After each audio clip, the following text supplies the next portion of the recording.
Gracias. Hola chicos, buenos días. Vamos a iniciar nuestra clase de literatura.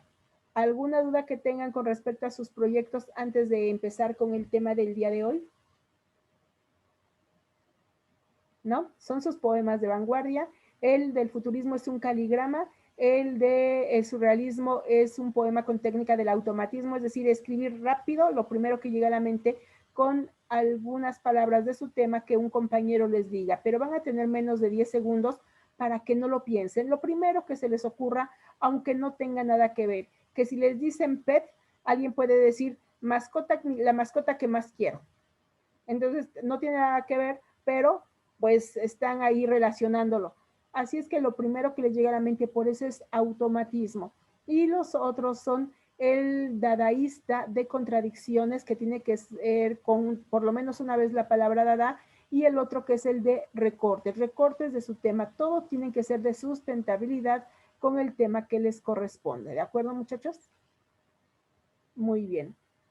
Bueno, vamos a empezar con el tema del día de hoy. Sí, dime. ¿El de taligrama le tenemos que poner el dada o no? No, porque ese es de una corriente diferente. El caligrama es futurista y el dadaísmo, el dada es de dadaísmo. Son corrientes totalmente diferentes. Ah, bueno, gracias. Sí. Bien, vamos a ver el día de hoy el último tema que viene marcado en el programa. Con él van a hacer la última actividad del libro, pero vamos a ver todavía a otros escritores, poetas para la próxima clase. El día martes tenemos nuestra última clase de tema donde va a venir en el examen. Vamos a ver poetas, vamos a ver a Gabriela Mistral, vamos a ver a Pablo Neruda y a Jaime Sabines como representación de la poesía mexicana contemporánea. El día de hoy vamos a hablar del boom latinoamericano y también quiero que hablemos de Octavio Paz en esta clase. Así que con estos temas con los que les mencioné terminaríamos el semestre y el próximo jueves, que es nuestra última clase, vamos a contestar la guía de la materia. ¿De acuerdo, muchachos? Así que solamente eliminando la clase de hoy que ya estamos en curso, nos quedan solamente 2 sesiones antes de examen. Bien, chicos, pues ponen la fecha del día de hoy, 13 de mayo de 2021. 13 de mayo de 2021 y el título, Literatura Latinoamericana. Literatura Latinoamericana.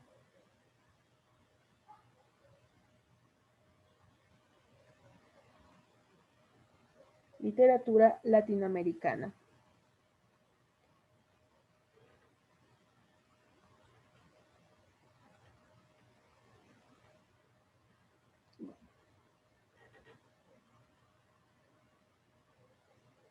También se le puede llamar el boom latinoamericano, así como está en pantalla. También se le puede llamar el boom latinoamericano.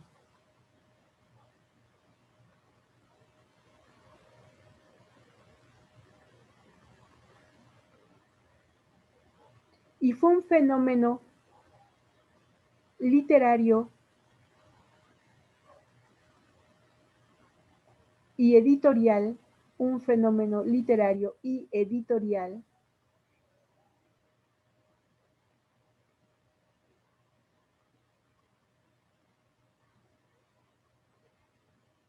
en la década de los 60 y los 70.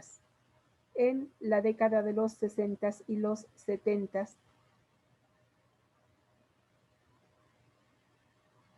En el siglo XX.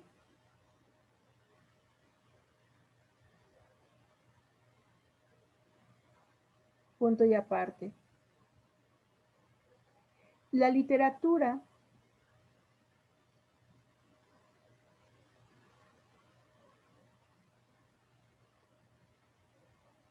había tenido hasta entonces como referencia, la literatura había tenido hasta entonces como referencia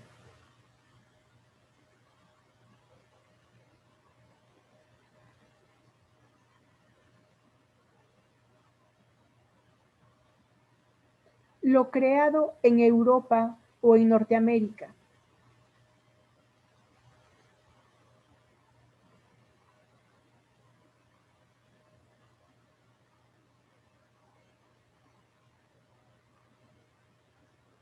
punto y coma.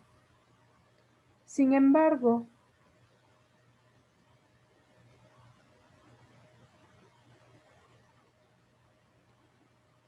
la literatura latinoamericana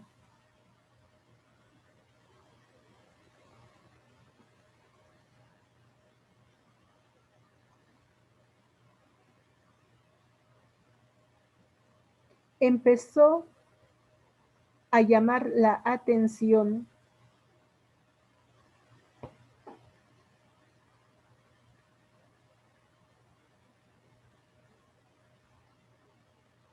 primero en España,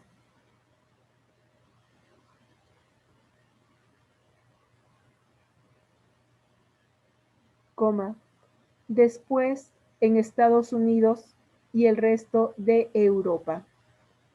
Después en Estados Unidos, y el resto de Europa.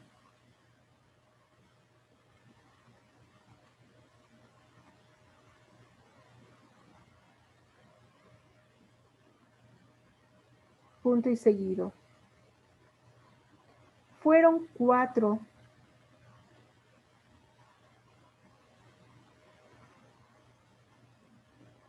los escritores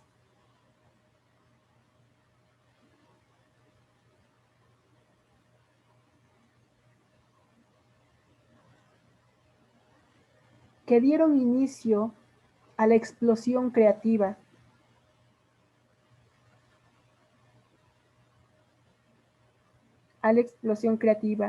en Latinoamérica.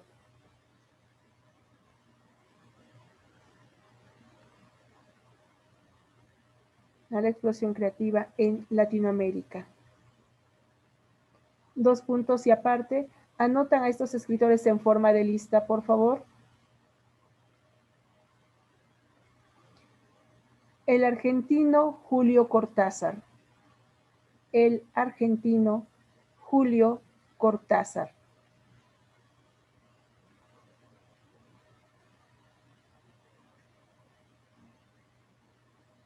Siguiente, el colombiano Gabriel García Márquez.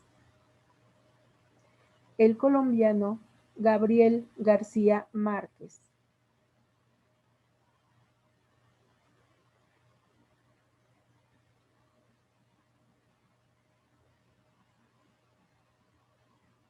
Siguiente, el mexicano Carlos Fuentes.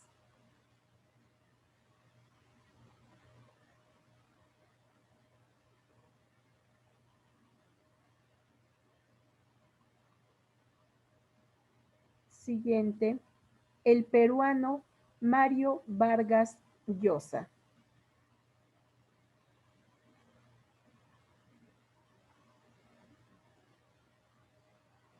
El peruano Mario Vargas Llosa. Punto y aparte. La literatura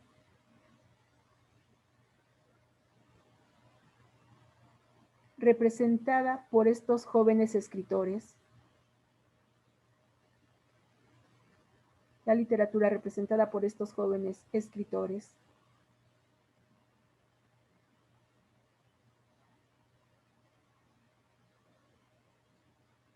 tenían rasgos nacionalistas y regionalistas. Tenían rasgos regionalistas, nacionalistas y regionalistas,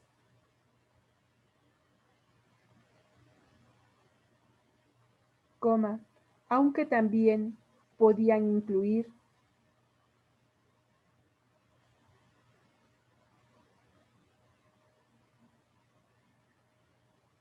neologismos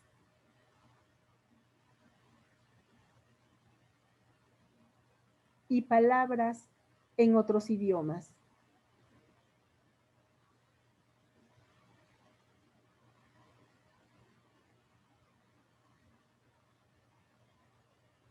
Punto y aparte. La temática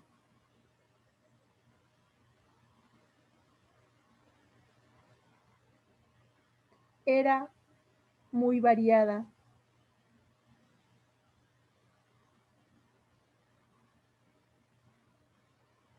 Sin embargo, podía notarse la preocupación política,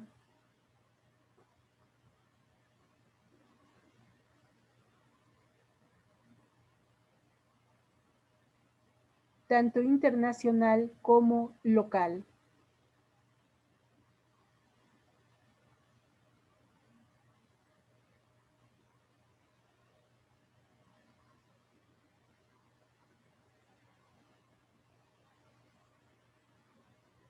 Punto y aparte. En la literatura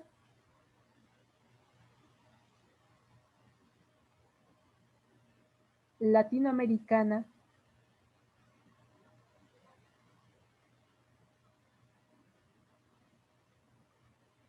aparece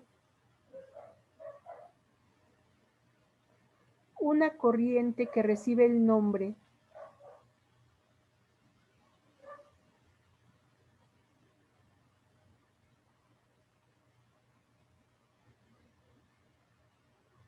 de realismo mágico, subrayan realismo mágico, de realismo mágico, o lo real maravilloso.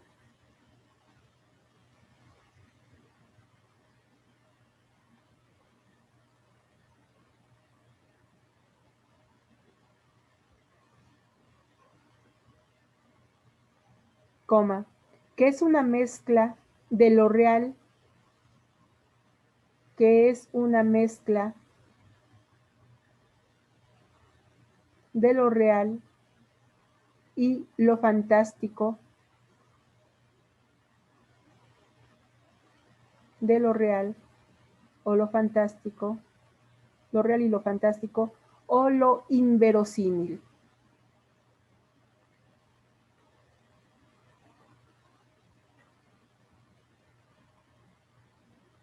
Coma, y tiene como máximo representante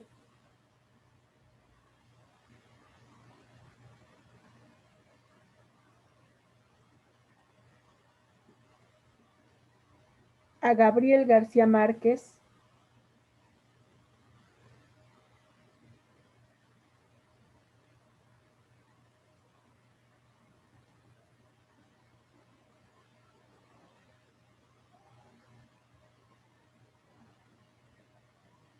y su obra icónica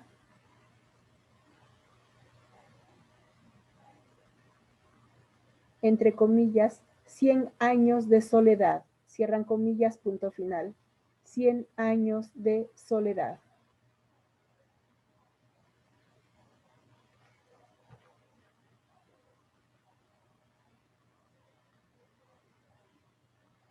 Muy bien, vamos a hablar acerca de este movimiento, muchachos.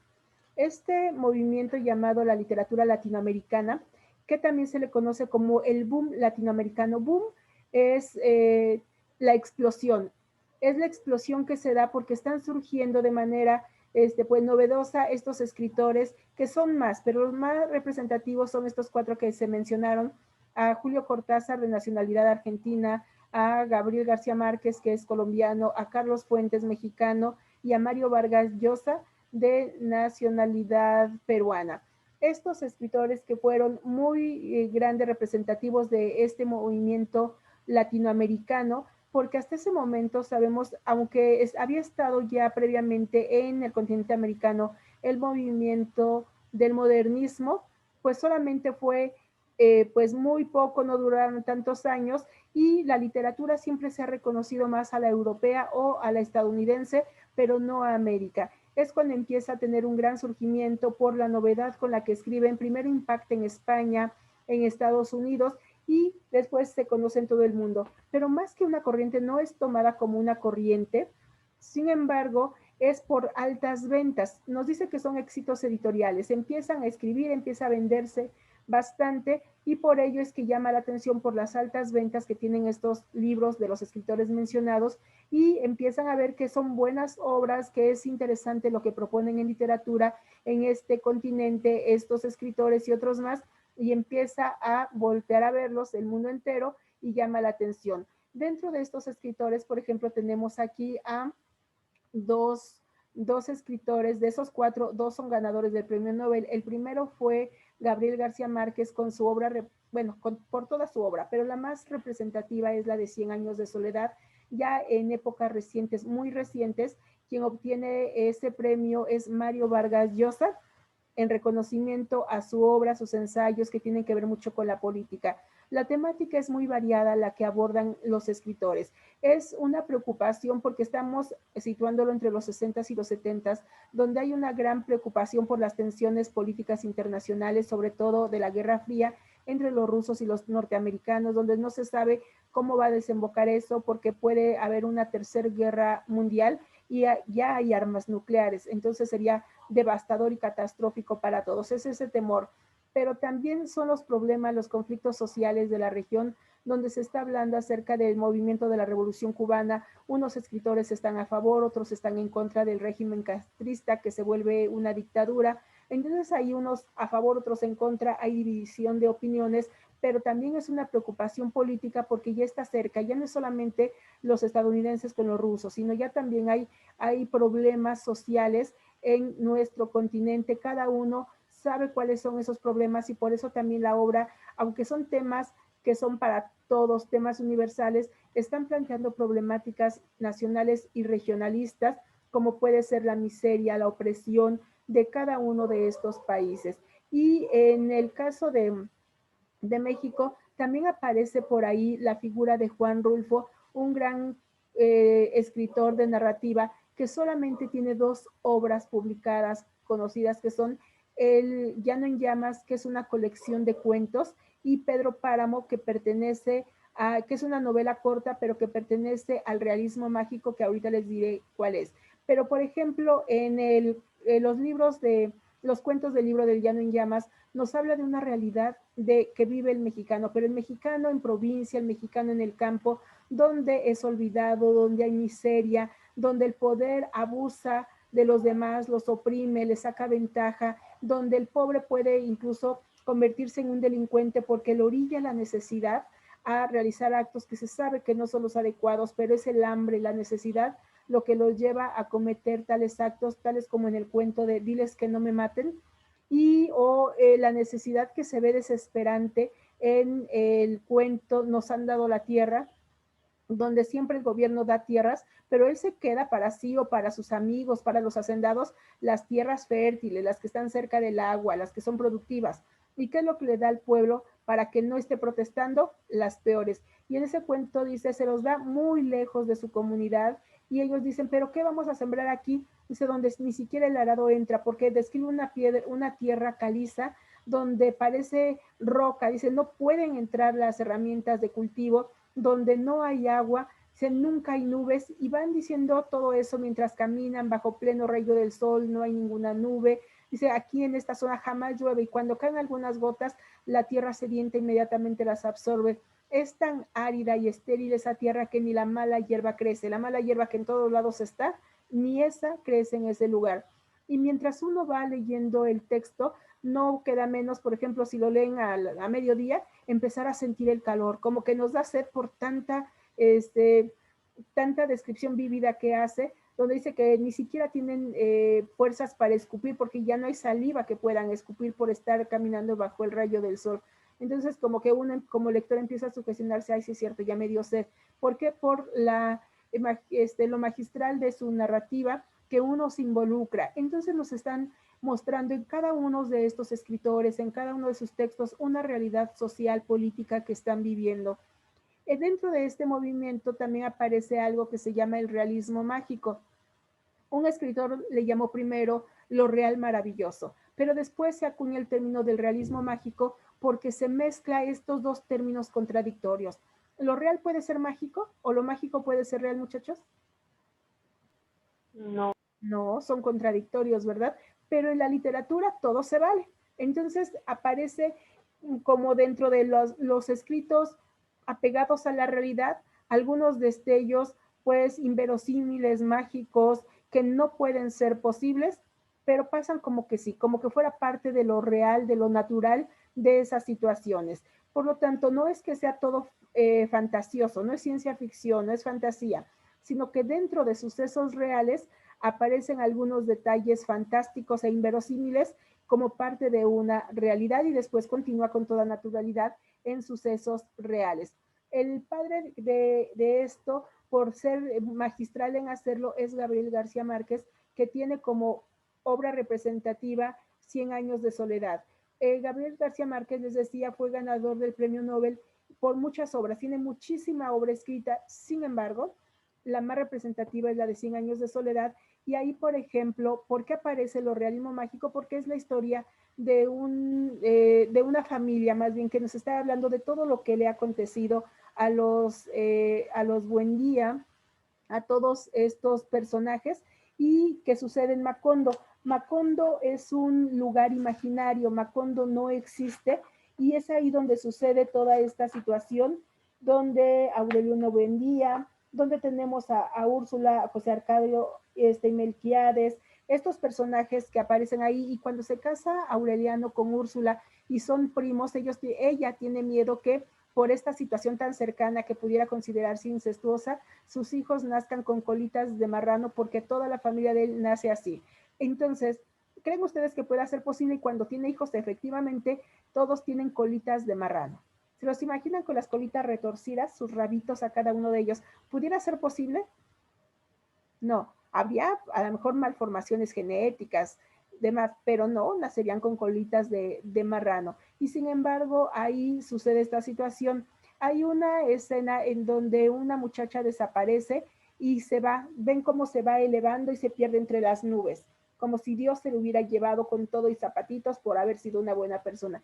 ¿Creen ustedes que sea así? Pues no. Entonces hay situaciones donde se va mezclando lo real con lo ficticio, con lo maravilloso. Habla de un personaje que se llama Mauricio Babilonia, en donde a él siempre lo persigue siempre un enjambre de mariposas amarillas.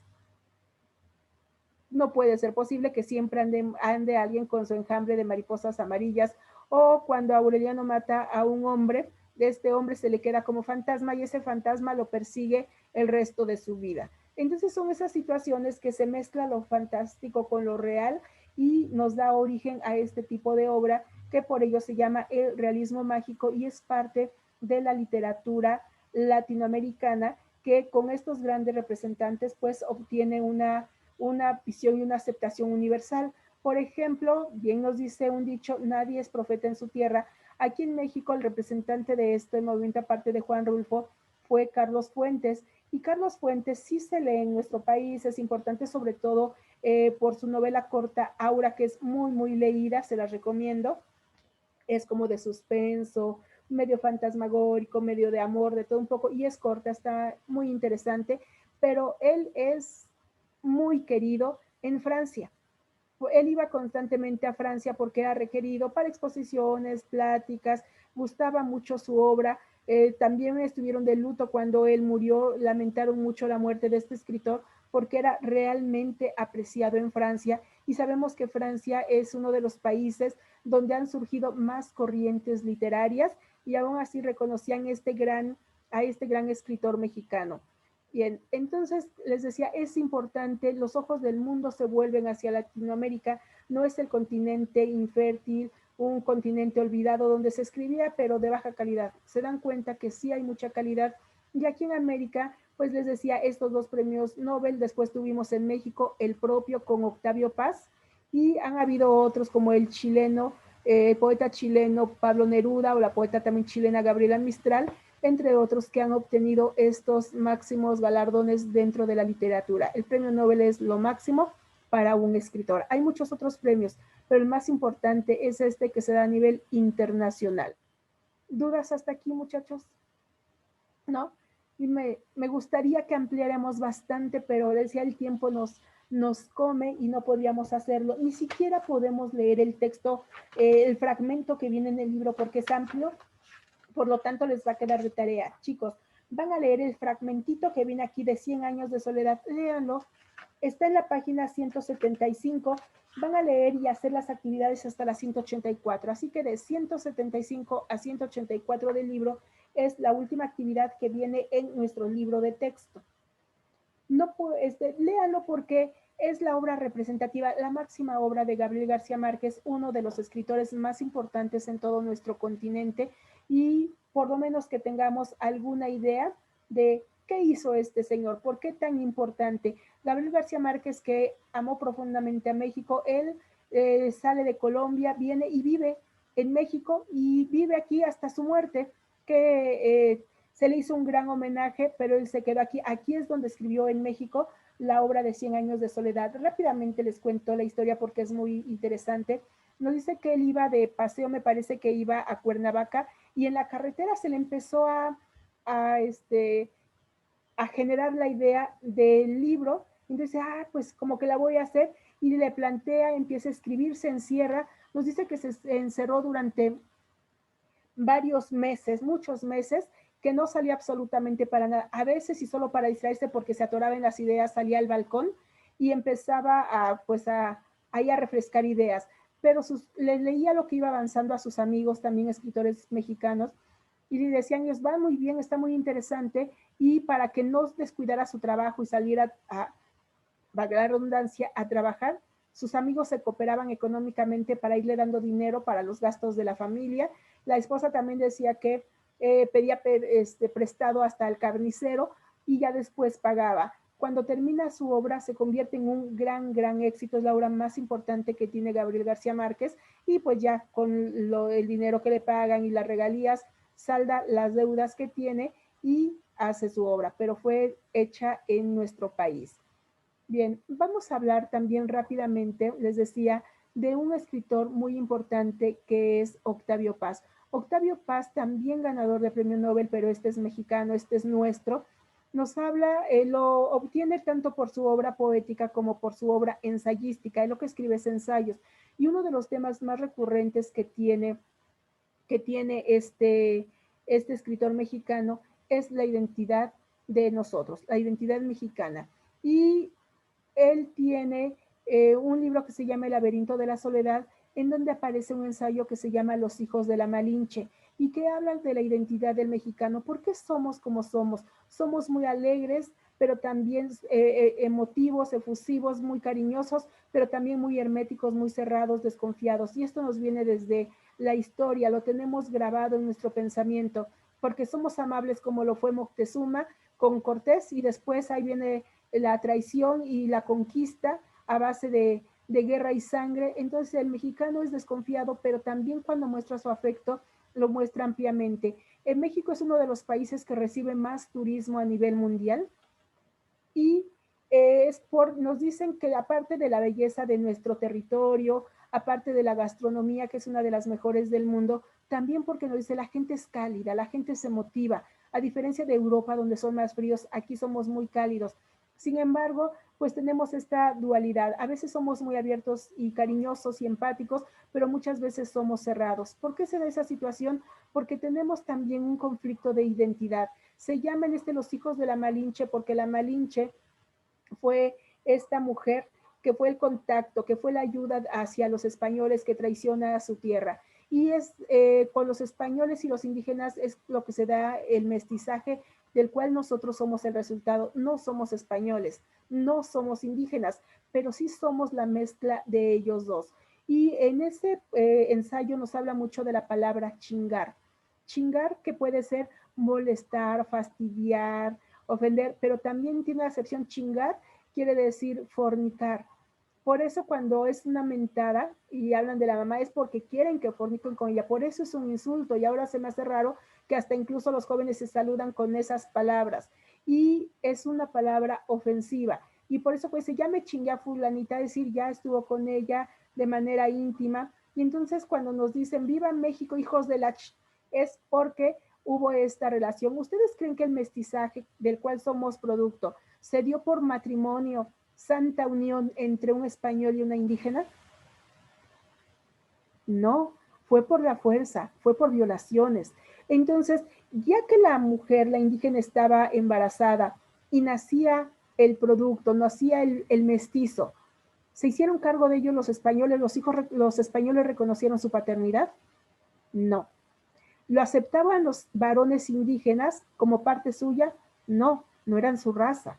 Por lo tanto, ni eran españoles, ni eran indígenas, y la única que los arropó porque era su hijo era la madre. Y por eso nos dice que somos hijos de la chingada, porque la chingada es la ultrajada, la violada, porque es así como surgió el mestizaje, con violaciones, y por eso nos dice, viva México, hijos de la chingada, porque a las madres las chingaron, las ultrajaron, y somos ese resultado. Entonces, tiene muchas acepciones, y por eso nos dice, en el 15 de septiembre, como mexicanos, nosotros decíamos, mueran los gachupines, mueran los españoles, que son parte de nuestra identidad. Y entonces pensaríamos, si queremos que ellos mueran, que sean opacados o que ellos sean expulsados hasta de nuestros pensamientos, es porque nos identificamos con nuestra parte indígena, pero tampoco, porque cuando nos dice el mexicano quiere ofender a alguien, le llama, es que eres un indio, como si fuéramos de sangre europea nada más. Entonces, o cuando dicen, es una María, eres un indio, es un insulto. Por lo tanto, no hay identidad con lo español, no hay identidad con los indígenas y vamos creciendo como un ser aparte, como individual con nuestras características sin aceptar nuestras raíces. En lo personal me enoja mucho cuando una persona le dice indio a otro y cuando lo hacen en el salón de clase, digo, ay, pues no te ves muy francés, que digamos, lo alemán no se te nota, porque solamente se podría insultar a alguien cuando fuera de otra nacionalidad, cuando fuera totalmente europeo, que fuera o alemán o francés o italiano, que no tuviera el mestizaje indígena, pero pues no somos así y que nosotros le digamos a otra persona, un compañero, alguien con que nos decimos indio, pues es escupir para arriba y en la cara nos cae, porque también nosotros lo somos. Tenemos esa parte porque somos mestizos. O alguien está viviendo aquí, pero es de una nacionalidad diferente, muchachos. Y no de Hispanoamérica, porque estamos en la misma situación. Alguien de ustedes es europeo, a lo mejor asiático o africano, pero que no sea latinoamericano o hispanoamericano. Pues no, ¿verdad? Entonces no nos queda insultar a otra persona con el mote de indio, porque nosotros también lo somos. Está en nuestros genes porque somos mestizos. Muy bien, voy a compartir rápidamente pantalla con ustedes para ver, aunque sea dos poemas, porque estamos por terminar la clase, de estos escritores, ya que narrativa no podemos ver porque es muy tardado. Vamos a ver este poema de Gabriel García Márquez, Si supiera. Si supiera que esta fuese la última vez que te veo salir por esa puerta, te daría un abrazo, un beso, te llamaría de nuevo para darte más.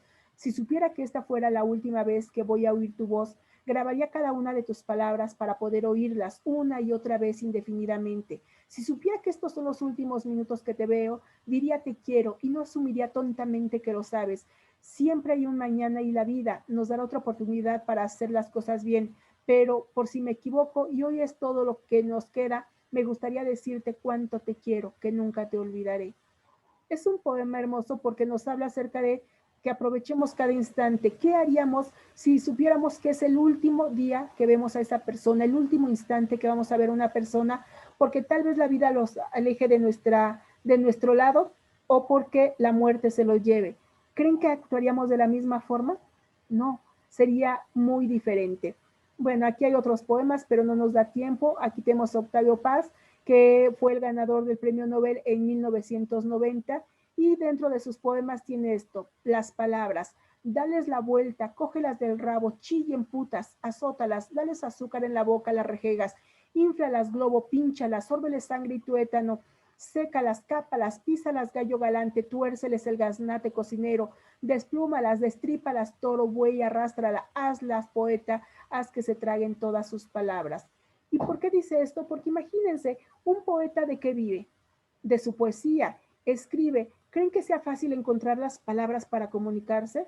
Cuando ustedes les pido hagan un ensayo propio o un poema propio, lo intentan, rompen hojas, lo vuelven a intentar.